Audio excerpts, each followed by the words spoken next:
Greetings, I'm Sally Tinker, the world's foremost inventor under the age of 12. Welcome to S Tinker Tube. Today I'm chatting with James Foley, the author and illustrator I commissioned to record the true tales of my adventures in invention.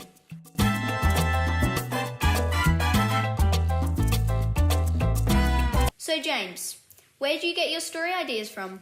Story ideas can come from anywhere at any time. So I try to keep a sketchbook where I record everything, where I draw it all, write it all down. And I had this recurring character in my sketchbooks, this young girl with this crazy ponytail sticking out of her head. And one day I drew her on this page with a little robot next to her. And it started up this idea about a girl who might build her own brother. And that became the story called Brobot. Hang on, that sounds like what happened to me. It is what happened to you. Whoa, James. You seem to be implying that I, Sally Tinker, the world's foremost inventor under the age of 12, is nothing but a figment of your imagination. This is absolutely preposterous. Everyone knows that I commissioned you to write the amazing but true tales of my adventures in invention. I demand an apology. Sorry, Sally. I mean, you are truly, really a real person. I mean, otherwise I'd just be standing here in a room talking to myself. So. Thank you. Next question. Do you believe in writer's block? Yeah, I think sometimes when you're trying to be creative, it flows easily, and other times it kind of feels stuck. And no matter how hard you try and push and struggle, it just doesn't really come out. I guess it's kind of like being creatively constipated.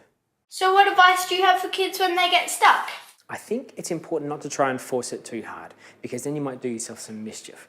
I think you're more likely to get blocked when you are trying to get things perfect on the first go, and also when you're feeling a little bit tired and run down, like I am at the moment. I'm sorry about that. We can edit that out afterwards, yeah? Good, okay, awesome.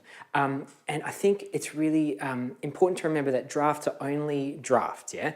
So the first version doesn't have to be perfect. So the first draft is like a prototype. You work out the bugs in the system as you go. Correct. That reminds me of when I was 3 and I dismantled Mum's hair curler. When I put it back together, one of the pieces didn't quite fit anymore, so I left it out. Turned out it was the temperature regulator.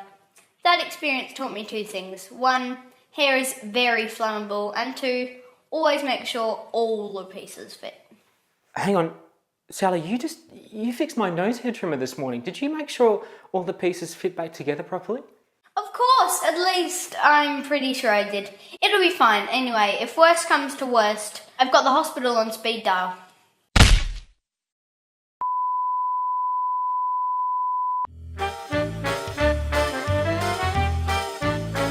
Dear viewer, do you have a surefire way to get the creative juices flowing?